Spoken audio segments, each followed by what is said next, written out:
Apa kabar kekasih Tuhan? Jumpa lagi dengan saya, Pastor Stephen Agustinus. Dan kali ini, saya sedang ada di sebuah amphitheater yang sangat terkenal di kota Efesus. Amphitheater ini bisa menampung kira-kira 25.000 orang sekali berkumpul. Dan kalau kita berbicara tentang kota Efesus, kita membaca di dalam Alkitab, kota ini pernah menjadi saksi sejarah terjadinya kebangunan rohani besar yang dilakukan oleh Rasul Paulus bersama dengan kumpulan orang-orang percaya yang ada di kota Efesus. Alkitab menceritakan dalam kitab Kisah Rasul pasal yang ke-19, perjumpaan Paulus dengan jemaat di kota Efesus menciptakan kegoncangan yang hebat di seluruh Asia Kecil. Karena dari kota ini ada bangkit banyak orang-orang percaya yang dipakai Tuhan dengan luar biasa, sama seperti Tuhan memakai Paulus sendiri. Sehingga hanya dalam kurun waktu kira-kira 2 tahun dan 8 bulan, seluruh Asia, Alkitab katakan, mendengar Injil. Bukan hanya orang-orang Yahudi, tapi juga orang-orang Yunani. Sedemikian hebat dan kuatnya pengaruh Injil di kota Efesus. Bahkan Alkitab menceritakan ada petenung-petenung orang-orang Yahudi yang biasa mengusir setan di antara orang-orang yang ada di kota Efesus, mempergunakan nama Yesus untuk mengusir setan. Dan setan-setan yang diusir oleh mereka, Alkitab katakan justru berbalik mempermalukan mereka semua. Dan dari situlah nama Yesus dan pengaruh kerajaan sorga menjadi semakin kuat tertanam di tengah-tengah kota Efesus.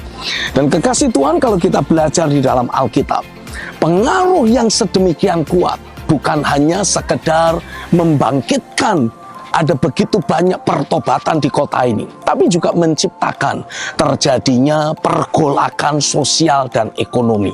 Karena Alkitab menuliskan di dalam kitab Kisah Rasul pasal yang ke-19 ayat yang ke-23 sampai 41, para pembuat patung Dewi Artemis merasakan pukulan yang luar biasa secara finansial akibat banyaknya orang yang bertobat di kota Efesus. Dan Alkitab menceritakan mereka menciptakan huru-hara hanya demi memadamkan api kegerakan yang telah terjadi di kota Efesus. Tapi upaya dan usaha mereka tidak berhasil.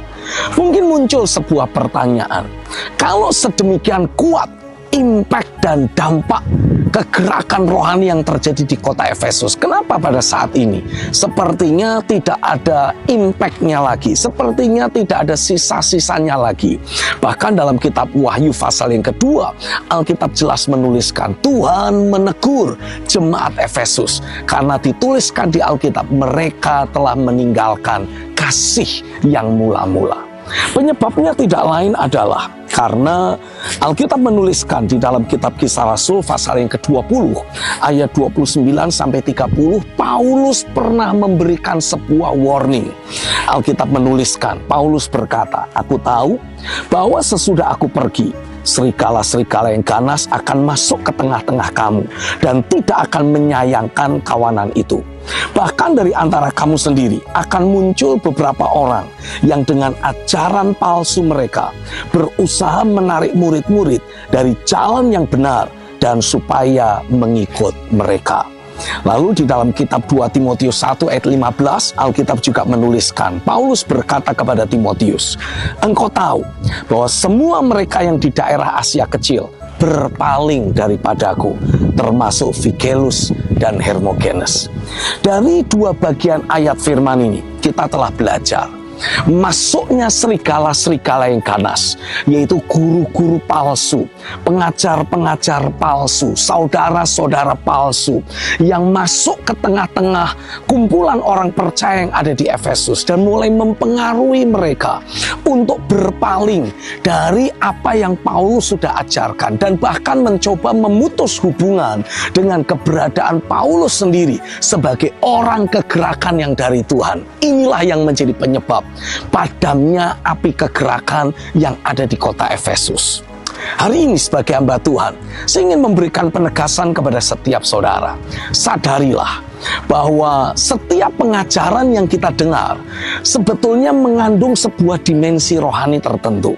Seperti misalkan, ketika saudara belajar tentang peperangan rohani tapi yang tidak alkitabiah, hal tersebut justru akan membuat kita merasa diri kecil, selalu terancam, selalu terdesak dari kekuatan pengaruh roh jahat yang mencoba menekan gereja Tuhan. Atau ketika kita mendengar khotbah-khotbah tentang akhir zaman, tapi kembali yang tidak sesuai dengan prinsip dan nilai-nilai kerajaan sorga. Yang terjadi adalah kita yang mendengar khotbah tentang akhir zaman justru menjadi ketakutan, justru merasa khawatir, tidak berdaya, mudah menyerah, dan selalu berkata, Tuhan kapan kau datang yang kedua kali? Padahal Yesus tidak akan pernah datang kembali sebelum terjadinya pemulihan segala sesuatu. Artinya, kita sebagai gereja Tuhan membutuhkan sebuah prinsip-prinsip pengajaran yang akan membawa kita hidup di dalam keilahian dan selalu mendemonstrasikan kedaulatan kuasa, mendemonstrasikan roh yang berkemenangan, posisi rohani yang membawa otoritas pemerintahan dalam kehidupan sehari-hari kita.